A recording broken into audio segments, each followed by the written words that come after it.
First problem பார்ப்போம். இது வந்து சீரிஸ் கண்டிஷன் கொடுத்துருக்கான். சீரிஸ் கண்டிஷன் ஸ்டெப்டு பார் கொடுத்துருக்கான். ஸ்டெப்டு பார்னா ஸ்டெப் பை ஸ்டெப்பாக வந்து இந்த பார் வந்து இருக்கு பாருங்க. அதுதான் வந்து ஸ்டெப்டு பார். யூனிஃபார்ம் ஆக்சியலாக ஒரே ஆக்சியல் கோடில் இருக்குது.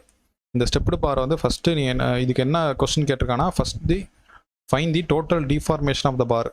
டோட்டல் டிஃபார்மேஷன் ஆஃப் தி பார்னு சொல்லியிருக்கான். பார்னா ஹோல் பார். இந்த ஹோல் பார்க்கும் வந்து டோட்டல் டிஃபார்மேஷன் கேட்டிருக்கான். சிக்மா டோட்டல் இதுதான் வந்து உங்களுக்கு கேட்டிருக்கான். செகண்ட் பார்த்தீங்கன்னா மேக்ஸிமம் ஆக்சியல் ஸ்ட்ரெஸ் கேட்டிருக்கான். மேக்ஸிமம் ஆக்சியல் ஸ்ட்ரெஸ்ஸும் பார்த்தீங்கன்னாக்கா கொஸ்டினில் மென்ஷன் பண்ணல. ஆக்சுவலாக வந்து பார் தான். Maximum axial tension axial stress in the bar. So இந்த டோட்டல் பாருக்கு தான் நம்ம கண்டுபிடிக்கணும். ஸோ ஃபஸ்ட்டு உங்களுக்கு கொஸ்டின் இந்த மாதிரி கொடுத்துட்டாங்க அப்படின்னா நீங்கள் என்ன பண்ணணும் அப்படின்னா, ஃபஸ்ட்டு இந்த ஸ்டெப்டு பார்க்கெலாம் வந்து நம்பரிங் கொடுங்க. இது வந்து ஃபஸ்ட்டு பாரு, இது செகண்டு, இது தேர்டு. அதுக்கு முன்னாடி நம்ம வந்து பார்ஸ் இன் சீரியஸ் பேரலில் வந்து ஃபஸ்ட்டு கண்டிஷன்ஸ்லாம் சாட்டிஸ்ஃபை ஆகுது அப்படின்னு பார்க்கணும். கண்டிஷன்ஸ்லாம் என்ன, நம்ம என்ன கண்டிஷன்ஸ் நம்ம படிச்சிருக்கோம். சீரியஸ் பார்ஸ் அப்படின்னாலே என்ன பண்ணியிருக்கோம், யூனிஃபார்ம் மெட்டீரியல் வந்து சாட்டிஸ்ஃபை ஆகுதா, அப்புறம் பிரிஸ்மாட்டிக் ஷேப், இதெல்லாம் வந்து சாட்டிஸ்ஃபை ஆகுதான்னு பார்க்கணும். யூனிஃபார்ம் மெட்டீரியல் பார்த்தீங்கன்னா இந்த நான் ஹைலைட் பண்ணுறேன். இந்த ஃபஸ்ட்டு பாருக்கு என்ன கொடுத்துருக்கான்னா ஈன்னு கொடுத்துருக்கான், செகண்டுக்கும் ஈ கொடுத்துருக்கான், தேர்டுக்கும் ஈ கொடுத்துருக்கான். இந்த மெட்டீரியல் ப்ராப்பர்ட்டி எப்படி செக் பண்ணணும் அப்படின்னா, யங்ஸ் மாடுலஸோட வேல்யூஸ் வந்து சேஞ்ச் ஆகுதா இல்லையா, அதை வச்சு தான் வந்து நீங்கள் வந்து மெட்டீரியல் ப்ராப்பர்ட்டிஸ் வந்து கன்சிடர் பண்ணணும். இந்த ஈங்கிற வேல்யூ வந்து யூனிஃபார்மாக எல்லா இடத்துலையும் இ அப்படின்னு கொடுத்ததுனால இது வந்து யூனிஃபார்ம் மெட்டீரியல். ஸோ ஒரு கண்டிஷன் சாட்டிஸ்ஃபை ஆயிடுச்சு. செகண்ட் வந்து பிரிஸ்மாட்டிக்கான்னு பார்க்கணும். பிரிஸ்மாட்டிக்காக எப்படி பார்க்குறது அப்படின்னா, யூனிஃபார்ம் ஷேப் இருக்கணும். ஃபார் எக்ஸாம்பிள் பார் வந்து ஒரு மாதிரி இர்ரெகுலர் ஷேப்பில் இல்லாமல் யூனிஃபார்மாக ஒரு சிலிண்ட்ரிக்கல் ஷேப்பில் இருக்கணும். எய்தர் அந்த கிராஸ் செக்ஷன் பார்த்தீங்கன்னா ஸ்கொயர் ஷேப்பில் இருக்கலாம், இல்லை சர்க்குலர் ஷேப்பில் இருக்கலாம், எதுவாக இருந்தாலும் பரவாயில்ல. ஒரு ப்ரிசம் எப்படி இருக்கும், ஒரு மாதிரி யூனிஃபார்மாக இருக்கும்ல, அந்த மாதிரி யூனிஃபார்ம் ஷேப்பில் இருக்கான்னு பார்க்கணும். ஸோ இங்கே கொடுத்துருக்க ஷேப் வந்து என்ன கொடுத்துருக்காங்க அப்படின்னா பிரிஸ்மாட்டிக்காக இருக்குது, சிலிண்ட்ரிக்கல் ஷேப்பில், அதாவது யூனிஃபார்ம் சிலிண்ட்ரிக்கல் ஷேப்பில் போகுது.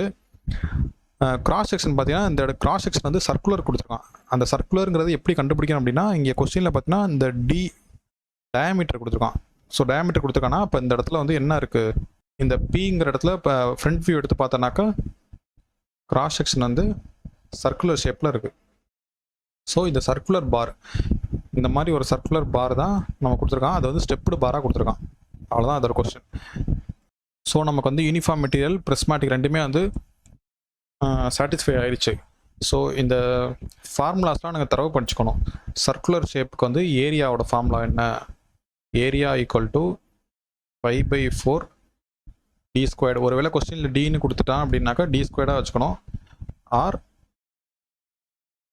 பை/ஆர் squared. Radius in terms of radius கொஸ்டினில் கொடுத்துருக்கான் அப்படின்னாக்கா இன் டர்ம்ஸ் ஆஃப் ரேடியஸில் கொடுத்துருக்காங்கன்னா பை/ஆர் ஸ்கொயர்டு ஃபார்முலா. இதெல்லாம் தெரிஞ்சிருச்சு அப்படின்னாலே நீங்கள் ப்ராப்ளம் வந்து சால்வ் பண்ண ஸ்டார்ட் பண்ணலாம். ஃபஸ்ட்டு பார்ப்போம்னாக்கா டோட்டல் டிஃபார்மேஷன் கேட்டிருக்கான். டோட்டல் டிஃபார்மேஷன் சீரியஸ்க்கு என்ன condition, delta total equal to delta 1 plus delta 2 plus delta 3. ஏன்னா வந்து டிஃபார்மேஷன் வந்து குமுலேட்டிவ் அப்படின்னு நம்ம படிச்சிருக்கோமா, இங்கே எங்கே படிச்சிருக்கோம், சீரியஸ் கண்டிஷனில் இங்கே நம்ம படிச்சிருக்கோமா. ஸோ ஸோ நமக்கு வந்து கொடுத்த கொஸ்டினில் வந்து 3 ஸ்டெப்டு பார் இருக்குது.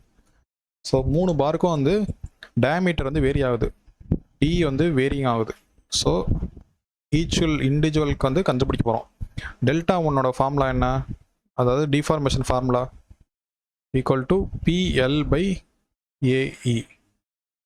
இதெல்லாம் வந்து நீங்கள் தரவாக இருந்தால் மட்டும்தான் இந்த கொஸ்டினை வந்து ஃபாஸ்ட்டாக அப்ரோச் பண்ண முடியும்.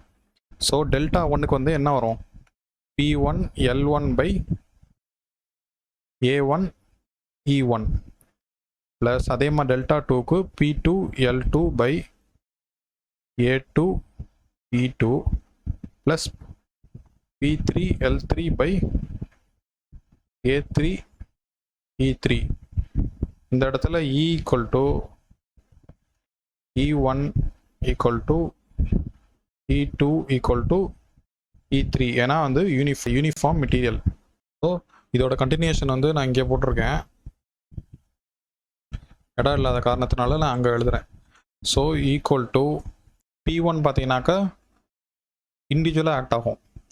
ஏன் ஆக்ட் ஆகும் அப்படின்னாக்கா இவங்க லோட் கொடுக்குறது வந்து எண்டுகள் இடம் மட்டும்தான் கொடுத்துருக்காங்க. ஸோ இதோட ரியாக்ஷன் பார்த்தீங்கன்னா ஆப்போசிட்டில் RA equal to same P தான் ஆக்ட் ஆகும், ஈக்குவலன்ட் ரியாக்ஷன். ஸோ இந்த P தான் வந்து இண்டிவிஜுவல் பார்ஸ்க்கு எடுத்தாலும் சேம் தான் இருக்கும். ஸோ என்ன பண்ணலாம், P1 P2 P1 equal to P2 equal to P3 equal to Pன்னு எழுதிடலாம். ஏன்னா எண்டு கண்டிஷனில் லோடு அப்ளை ஆச்சு அப்படின்னாலே ஈக்குவலாக தான் இருக்கும். ஒவ்வொரு ஸ்டெப்பு பார்க்கும் லோடு வந்து ஈக்குவலாக இருக்கும் இந்த சீரிஸ் கண்டிஷனை பொறுத்த வரைக்கும். ஸோ இந்த ஈக்குவேஷனில் பார்த்தீங்கன்னா இந்த E1 E2 E3 இந்த P1 P2 P3 இது எல்லாமே வந்து ஈக்குவலாக இருக்குது, அதாவது PE தான். அதே மாதிரி இன்னொரு டேர்ம் ஈக்குவலாக இருக்குது என்னன்னாக்கா இந்த L1 L2 L3 பார்த்தீங்கன்னா ஒவ்வொரு ஸ்டெப்டு பாரோட length, equal to L1 equal to L தான். அதே மாதிரி L2 ஈக்குவல் டு L தான் அப்படின்னு கொஸ்டின்லேயே அவங்க மென்ஷன் பண்ணியிருக்காங்க. L3 equal to L. So அப்போ இதில் ஈக்குவலாக இருக்கலாம், காமனாக எடுக்கலாம். PL/E காமனாக நீங்கள் எடுத்துட்டீங்க அப்படின்னா என்ன வரும், உள்ள 1/A1 இந்த ஏரியா மட்டும்தான் வேரியபிள் ஆகுது, ப்ளஸ் 1/A2 ப்ளஸ் 1/A3. இப்போ இந்த ஏரியாவுக்கு வந்து ஃபார்முலா சப்ஸ்டிட் பண்ணலாமா, A ஈக்குவல் டு π/4 d². இந்த A1க்கு வந்து d1², A2க்கு வந்து d2 அப்படின்னு எடுத்துக்கணும், A3க்கு வந்து d3ன்னு எடுத்துக்கோங்க. ஸோ ஈக்குவல் டு இந்த ஏக்கு π/4 d² அப்படின்னு போட்டால் என்ன ஆகும், so PL/E 1/π/4 d1² plus 1/π/4 d2² plus 1/π/4 d3². இப்படி இருக்கா? இப்போ வந்து கொஸ்டினில் என்ன கொடுத்துருக்கான், D1 D2 D3 கொடுத்துருக்கானா, D1 equal to 3D அப்படின்னு கொடுத்துருக்கான், D2 ஈக்குவல் டு 2Dன்னு கொடுத்துருக்கான், D3 ஈக்குவல் டு D அப்படின்னு கொடுத்துருக்கான். ஸோ அதெல்லாம் வந்து இங்கே இடத்துல சப்ஸ்டிட் பண்ண போகிறோம். ஸோ ஆல்ரெடி PL/Eங்கிறது காமனாக இருக்குது. இப்போ இந்த ஈக்குவேஷனில் பார்த்தீங்கன்னா π/4 காமனாக இருக்குது. அதை π/4 வெளியே எடுத்துட்டாக்க என்ன வரும்னாக்க பை வந்து இந்த இடத்துல கீழே வரும், 4 வந்து மேலே போயிடுமா, மேலே போயிடுச்சுன்னா இப்போ வந்து வெறும் D மட்டும் தான் உள்ள ப்ராக்கெட்டுக்குள்ளே இருக்கும். இப்போ D1க்கு என்ன வரும், 3D. அப்போ 3D வந்து ஸ்கொயர் பண்ணணும், ஏன்னா D1² கொடுத்துருக்கான். ஒன்றும் இல்லை, அந்த D1 D2 வந்து சப்ஸ்டிட் பண்ணுறோம். 1/D2 வந்து 2D² ப்ளஸ் 1/D². அடுத்த ஸ்டெப் என்னன்னாக்கா 4, இந்த 4 வந்து முன்னாடி கொண்டு போய் 4PL/πE 1/3D² என்ன வரும், 9. 3² வந்து 9, D வந்து D² plus 1/4D² plus 1/D² அப்படின்னு வருமா.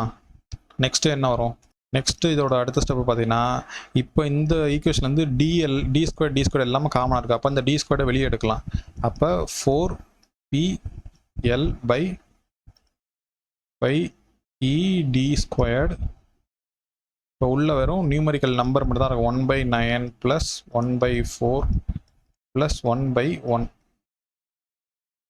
இப்போ இந்த இதை வந்து சிம்பிளிஃபை பண்ணீங்க அப்படின்னா உங்களுக்கு வரக்கூடிய final answer 49 PL/9 πD²E mm. நம்ம கொடுத்துருக்க கொஸ்டினில் வந்து எல்லாமே mm. இந்த யூனிட்டுங்கிறது ரொம்ப முக்கியமான ஒரு இது. எலாங்கேஷன் பார்த்தீங்கன்னா எலாங்கேஷனோட unit axial deformation R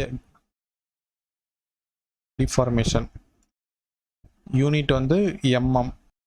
so இதுதான் வந்து உங்களோட final solution, delta L.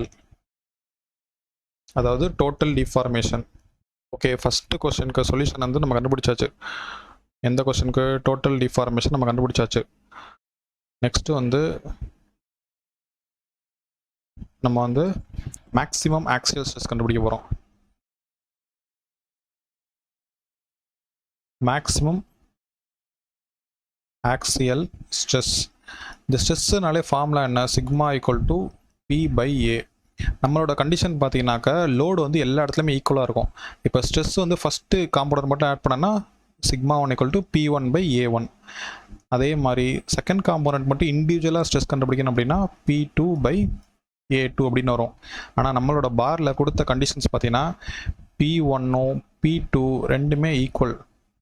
P1 equal to P2 equal to P3 எல்லாமே ஈக்குவல்.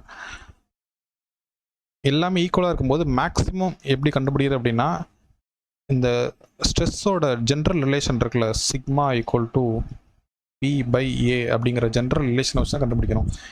எப்படின்னா ஸ்ட்ரெஸ் வந்து directly proportional to axial load. அதே மாதிரி அதே ஸ்ட்ரெஸ் வந்து inversely proportional to applied area. இதில் இந்த ஏரியா பார்த்தீங்கன்னா ஏரியா வந்து equal to π/4d². So area வந்து டைரக்ட்லி ப்ரொபோர்ஷனல் டு என்ன? d². ஸோ அப்போ வந்து நீங்கள் டைரெக்டாக கம்பேரிட்டிவ் சம்ஸ்லாம் வரும். அந்த டைமில் வந்து ஸ்ட்ரெஸ் வந்து direct inversely proportional to d² அப்படின்னும் எடுக்கலாம். ஸ்ட்ரெஸ் வந்து இன்வெர்ஸ்லி ப்ரொபோர்ஷனல் d² எடுக்கலாம். இப்போ வந்து நம்ம அந்த மேக்ஸிமம் எப்படி கண்டுபிடிக்கிறது? ஸ்ட்ரெஸ் வந்து டிபெண்ட்ஸ் ஆன் ரெண்டே பேராமீட்டர் தான். ஒன்று வந்து ஸ்ட்ரெஸ்ஸு அப்ளைடு லோடு, இன்னொன்று வந்து கிராஸ் செக்ஷனல் ஏரியா. லோடு வந்து ஈக்குவலாக இருக்குது. ஸோ எல்லாமே ஈக்குவலாக இருக்குன்னா எது மேக்ஸிமம் கண்டுபிடிக்க முடியாது. ஸோ நமக்கு ஒரு பேராமீட்டர் வந்து யூஸ் இல்லாமல் போச்சு. ஸோ நம்ம வந்து செகண்ட் பேராமீட்டரான ஏரியாவை யூஸ் பண்ணி தான் கண்டுபிடிக்க போகிறோம். ஸ்ட்ரெஸ்ஸு நம்ம அதில் வந்து ரிலேஷன் என்ன கிடச்சிருக்கு? ஸ்ட்ரெஸ் வந்து இன்வெர்ஸ்லி ப்ரொபோர்ஷனல் டு ஏரியான்னு சொல்லியிருக்கான். அப்போ ஏரியா வந்து கம்மியாக இருக்க ஏரியா வந்து கம்மியாக இருந்ததுன்னா அந்த இடத்துல ஸ்ட்ரெஸ் வந்து அதிகமாக வந்து ஆக்ட் ஆகும். இப்போ ஏரியாவோட கிராஸ் செக்ஷனல் ஏரியா வந்து அதிகமாக இருந்தது அப்படின்னாக்கா ஸ்ட்ரெஸ் வந்து அந்த இடத்துல கம்மியாக ஆக்ட் ஆகும்னு அர்த்தம். ஸோ நம்ம இப்போ கண்டுபிடிக்க போகிறது என்னன்னாக்கா ஏரியா வந்து மினிமம் ஏரியா வந்து 1, 2, 3ல் எதுவோ அந்த இடத்துல தான் வந்து ஸ்ட்ரெஸ் வந்து அதிகமாக ஆக போகுது. Maximum stress occurs at minimum area. அப்போ இந்த மினிமம் ஏரியா எங்கே இருக்குது? இந்த ஏரியா டிபெண்ட்ஸ் ஆன் d² தெரிஞ்சு போச்சு. ஏரியா வந்து depends on diameter. So minimum diameter இருக்க ஏரியாவில் தான் மேக்ஸிமம் ஸ்ட்ரெஸ் அக்கர் ஆக போகுது. ஸோ இந்த D1, D2, D3. ஸோ இந்த D1, D2, D3 3 ஸ்டெப்டு பாரில் இது வந்து 3 times of diameter, 2 times of diameter, இது சிங்கிள் டைம் டயாமீட்டர். ஸோ இந்த டோட்டல் 3 ஸ்டெப்டு பாரில் பார்த்தீங்கன்னா தேர்டு பார் இருக்குல்ல, தேர்டு பாரில் வந்து single D comparing to 1 and 2ல் வந்து 3 தான் வந்து லீஸ்ட் டயாமீட்டர். ஸோ தேர்டு பாரில் தான் வந்து மேக்ஸிமம் ஸ்ட்ரெஸ் அக்கர் ஆக போகுது. ஸோ அப்போ வந்து டைரெக்டாக என்ன பண்ணலாம்? Maximum stress occurs at sigma 3 equal to P3/A3 அப்படின்னு எழுதிடலாம். P வந்து எல்லாருமே ஈக்குவல், ஸோ டைரெக்டாக P தான் வரும். ஏன்னா இங்கே நம்ம கண்டுபிடிச்சிருக்கோம் எண்டில் ஆக்ட் ஆச்சு அப்படின்னா. A3 என்ன? π/4 d3². ஸோ இந்த 4 மேலே போயிடுச்சு அப்படின்னா 4p/π. d3 வந்து வெறும் d² தான். நம்ம கண்டுபிடிச்சிக்கோங்களா d3 வந்து வெறும் d அப்படின்னு. ஸோ இதுதான் வந்து maximum stress 4p/πd². Second solution நம்ம கண்டுபிடிச்சிட்டோம், ஃபஸ்ட்டும் கண்டுபிடிச்சிட்டோம். ஃபஸ்ட்டுக்கு டோட்டல் டிஃபார்மேஷன் வந்து, ஸோ டோட்டல் எலாங்கேஷன் வந்து 49 PL/9 πd²E.